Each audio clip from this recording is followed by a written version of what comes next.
ओम शांति। आज 15 जुलाई 2024 के बाबा के अनमोल मधुर महावाक्य सुनेंगे। आज की बाबा की मुरली धारणा युक्त मुरली है, जहां बाबा हम बच्चों को ये प्रेरणा दे रहे हैं कि बच्चे अपने आसुरी कैरेक्टर से दैवी कैरेक्टर्स की और पुरुषार्थ करना है। आसुरी कैरेक्टर बनाने वाला सबसे पहला नंबर है देह अभिमान। इसीलिए बाबा आकर के सबसे पहले हम बच्चों को यही शिक्षा देते हैं कि बच्चे देही अभिमानी बनो, क्योंकि देही अभिमानी बनने से ही कैरेक्टर्स सुधरते जाते हैं, दैवी कैरेक्टर्स बनते जाते हैं।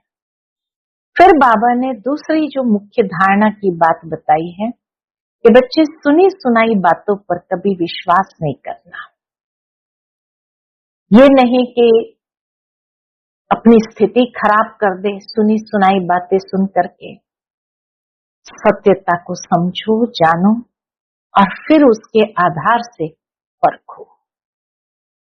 तीसरी बात बाबा ने कहा कि इस रावण राज्य में 2 जेल है, जहां हर एक को अपने पाप कर्मों की सजा भोगनी पड़ती है। एक जेल है गर्भ जेल, जहां भी कई प्रकार के कर्मों की सजा भोगनी पड़ती है, और दूसरी है रावण की जेल, जहां हिसाब किताब चुकतू करने के लिए दुख रूपी सजा भोगनी पड़ती है।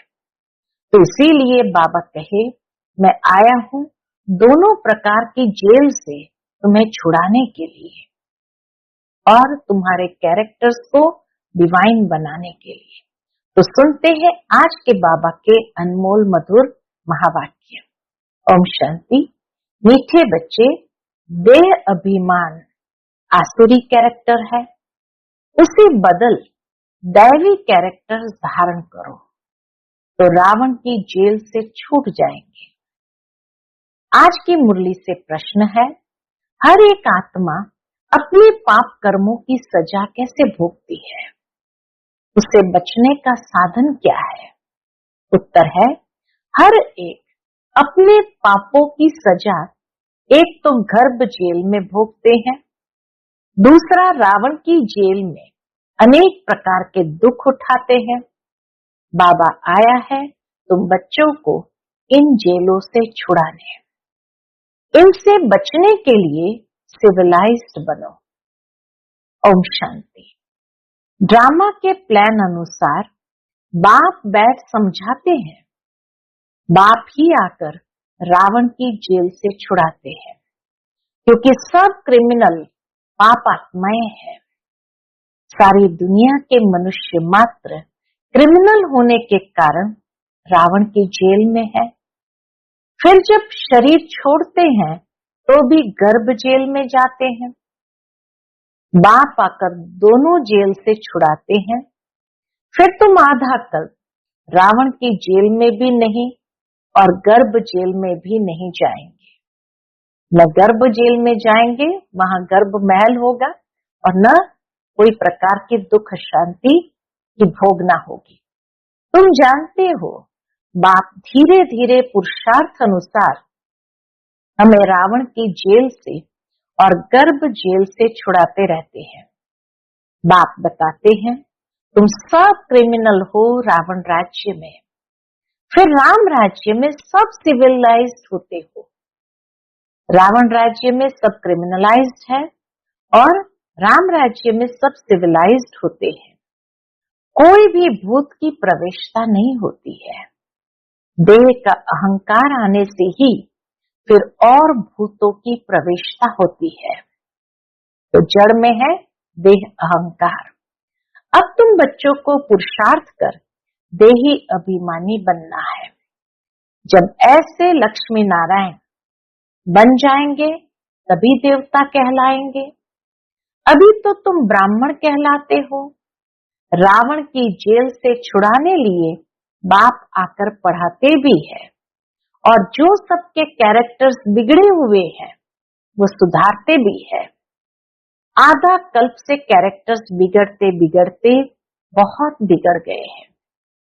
इस समय है तमो प्रधान कैरेक्टर्स, दैवी और आसुरी कैरेक्टर्स में बरोबर रात दिन का फर्क है। बाप समझाते हैं अब पुरुषार्थ कर अपना दैवी कैरेक्टर्स बनाने हैं, तभी आसुरी कैरेक्टर्स से छूट जाएंगे। आसुरी कैरेक्टर्स में देह अभिमान है नंबर 1। देही अभिमानी के कैरेक्टर्स कभी बिगड़ते नहीं है। सचमुच जो देही अभिमानी स्थिति में रहते हैं उनके कैरेक्टर्स कभी भी बिगड़ते नहीं, और अगर बिगड़े माना देह अभिमान में आ गए तभी बिगड़े। सारा मदार कैरेक्टर्स पर है। देवताओं का कैरेक्टर कैसे बिगड़ता है? जब वे वाम मार्ग में जाते हैं अर्थात विकारी बनते हैं तब कैरेक्टर्स बिगड़ते हैं। जगन्नाथ के मंदिर में ऐसे चित्र दिखाए हैं वाम मार्ग के, अश्लील चित्र दिखाए हैं। यह तो बहुत वर्षों का पुराना मंदिर है। ड्रेस आदि देवताओं की है, ड्रेस आदि जो पहनाई वो देवताओं की ही है। दिखाते हैं देवता वाम मार्ग में कैसे जाते हैं। पहली क्रिमिनलिटी है ही यह, काम चिता पर चढ़ते हैं। पहली क्रिमिनलिटी है ही यह, काम चिता पर चढ़ते हैं, फिर रंग बदलते बदलते बिल्कुल काले हो जाते हैं। पहले गोल्डन एज में है संपूर्ण गोरे, फिर 2 कला कम हो जाती है। त्रेता को स्वर्ग नहीं कहेंगे, वह है सेमी स्वर्ग। बाप ने समझाया है रावण के आने से ही तुम्हारे ऊपर कट चढ़ना शुरू हुई है। पूरे क्रिमिनल अंत में बनते हो। अभी 100% क्रिमिनल कहेंगे। इस समय सारी दुनिया 100% 100% क्रिमिनल है। 100% वाइसलेस थे, फिर 100% विशस बने।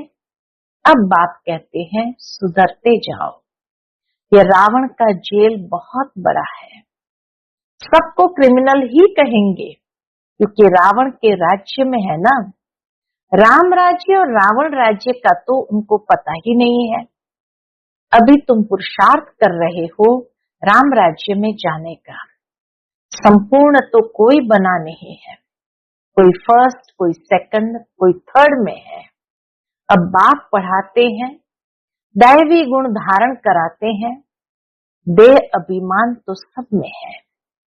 जितना जितना तुम सर्विस में लगे रहेंगे उतना देह अभिमान कम होता जाएगा। जैसे जैसे समझाते जाएंगे तो वास्तव में दूसरों को समझाना माना अपने आप को भी समझाना।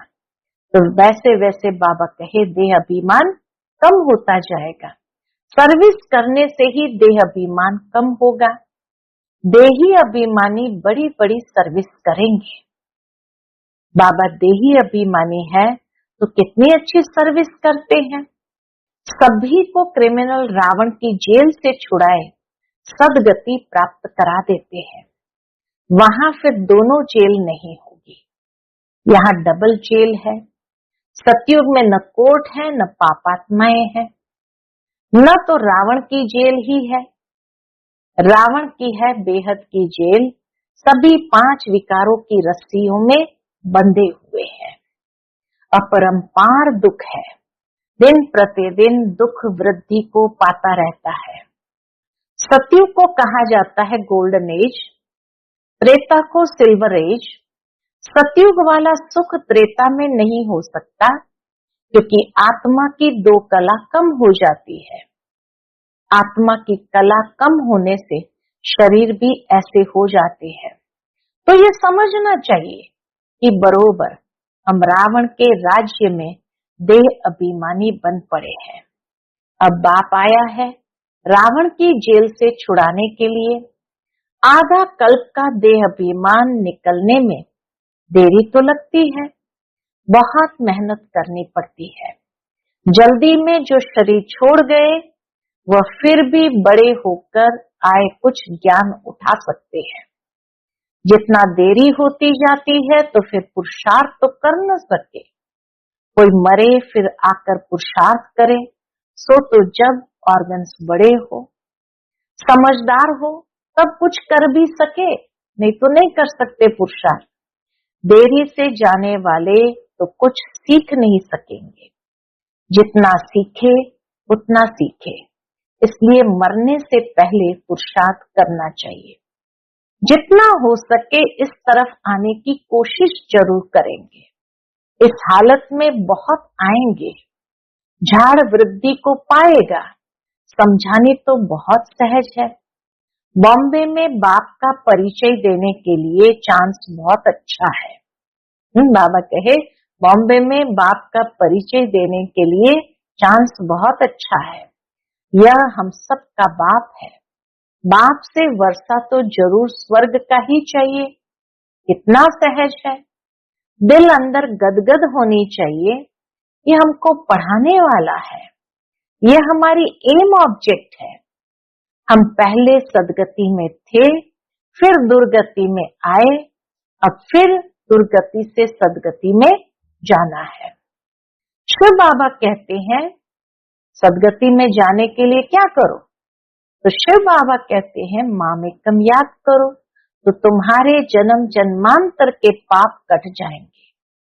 तुम बच्चे जानते हो जब द्वापर में रावण राज्य होता है तो 5 विकार रूपी रावण सर्वव्यापी हो जाता है। सर्वव्यापी परमात्मा नहीं, लेकिन 5 विकार रूपी रावण सर्वव्यापी हो जाता है। जहाँ विकार सर्वव्यापी है वहाँ बाप सर्वव्यापी कैसे हो सकता है? सभी मनुष्य पापात्माएं है ना। बाप सन्मुख है तब तो ऐसे कहते हैं कि मैंने कहा ही नहीं। उल्टा समझ गए। उल्टा समझते विकारों में गिरते गिरते गालियां देते देते भारत का ये हाल हुआ है। क्रिश्चियन लोग भी जानते हैं कि 5000 वर्ष पहले भारत स्वर्ग था। सभी सतो प्रधान थे। भारतवासी तो लाखों वर्ष कह देते हैं। क्यों? क्योंकि तमो प्रधान बुद्धि बन पड़े हैं। तमो प्रधान बुद्धि होने कारण लाखों वर्ष कह देते हैं। वह फिर न इतना ऊंच बने न इतने नीच बने हैं। विदेश वाले या क्रिश्चियन धर्म वाले जो पीछे से आते हैं वह न इतना ऊंच बने न इतना नीच बने हैं। वह तो समझते बरोबर स्वर्ग था। बाप कहते हैं ये ठीक कहते हैं। 5000 वर्ष पहले भी मैं तुम बच्चों को रावण की जेल से छुड़ाने आया था।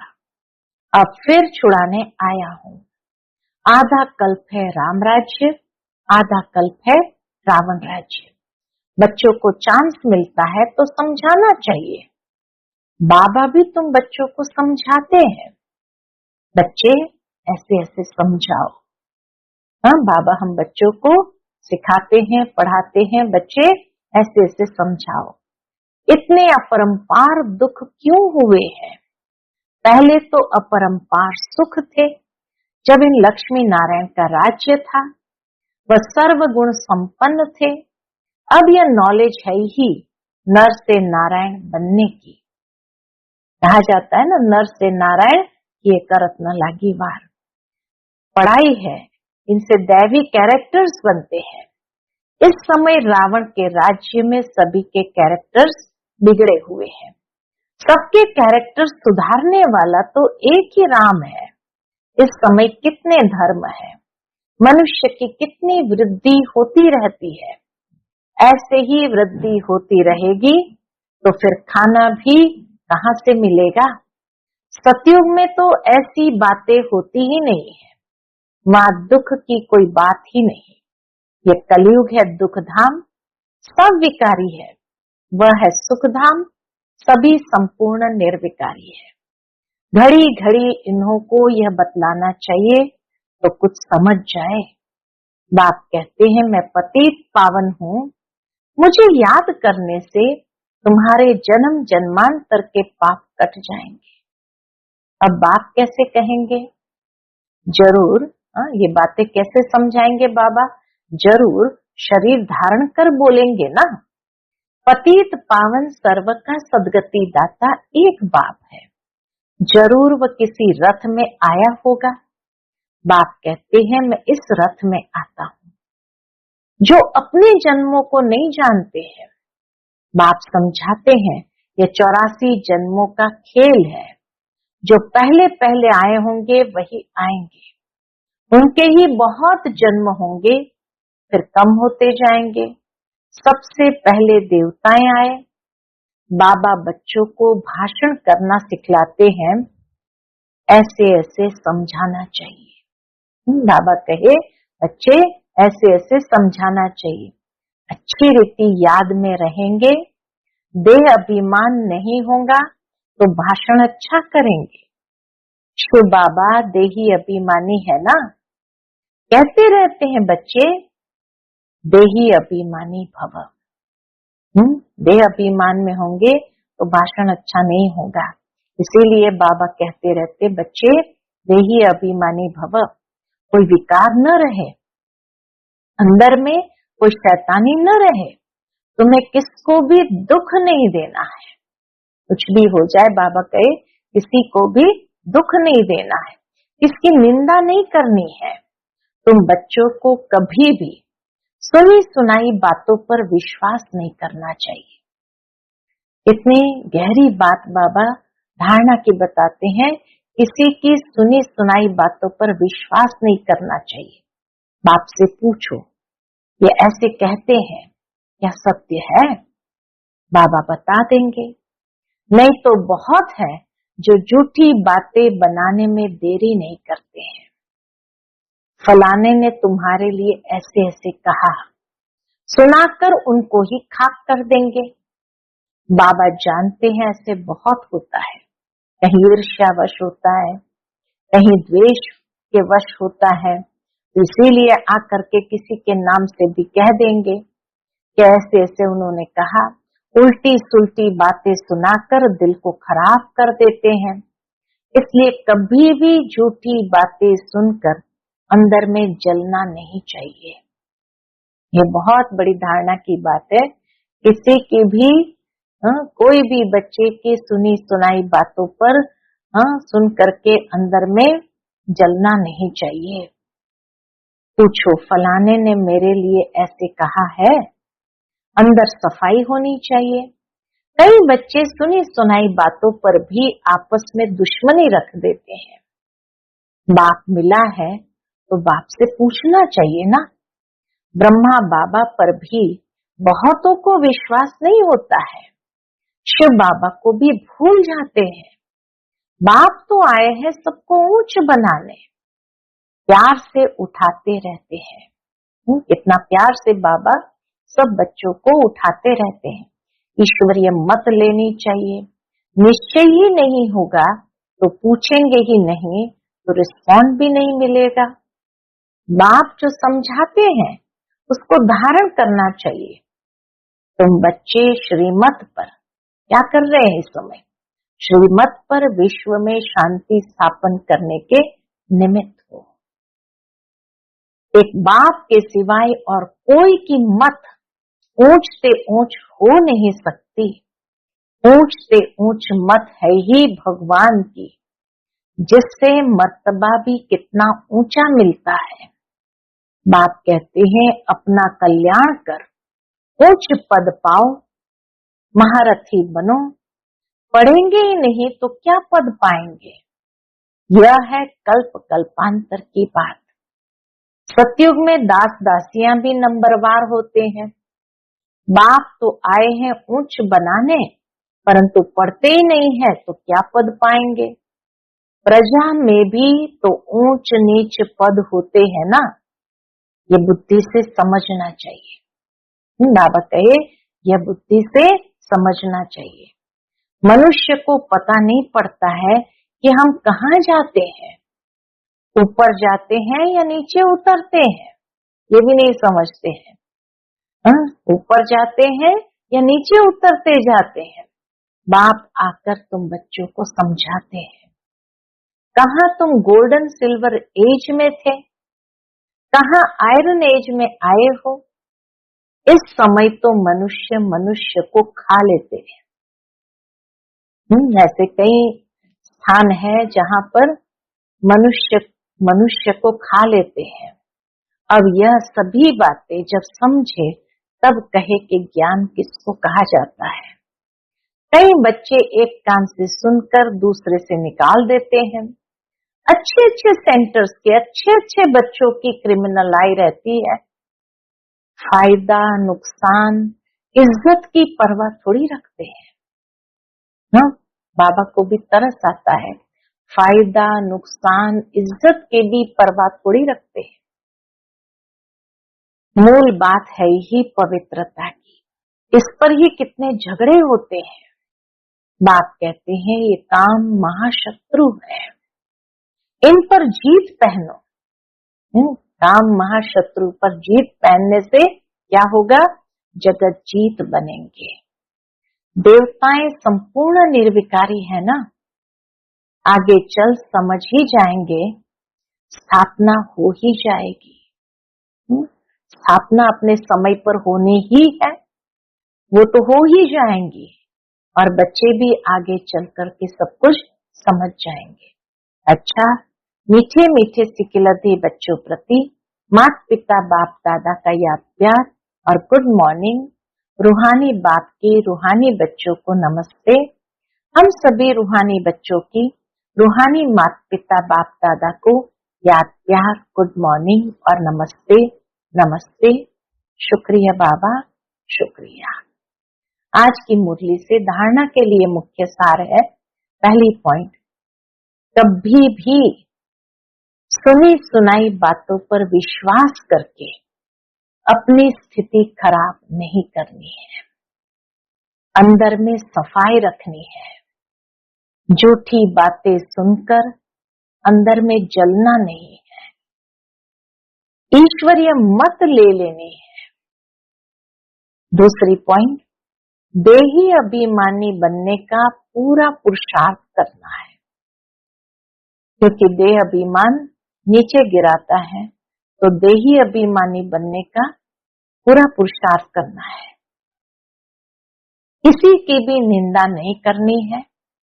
फायदा नुकसान और इज्जत को ध्यान में रखते हुए क्रिमिनल आई को खत्म करना है। बाप जो सुनाते हैं उसे एक कान से सुनकर दूसरे से निकालना नहीं है। बाप जो सुनाते हैं उसे एक कान से सुनकर दूसरे से निकालना नहीं है। आज का बाप दादा का मधुर वरदान हम बच्चों के प्रति है, त्रिकालदर्शी की सीट पर सेट हो हर कर्म करने वाले शक्तिशाली आत्मा भव। त्रिकालदर्शी की सीट पर सेट हो हर कर्म करने वाले शक्तिशाली आत्मा भव। जो बच्चे त्रिकालदर्शी की सीट पर सेट होकर हर समय हर कर्म करते हैं, वो जानते हैं कि बातें तो अनेकानी है, होनी है, चाहे स्वयं द्वारा, चाहे औरों द्वारा, चाहे माया व प्रकृति द्वारा, सब प्रकार से परिस्थितियां तो आएगी, आनी ही है। लेकिन स्वस्थिति शक्तिशाली है तो परिस्थिति उसके आगे कुछ भी नहीं है।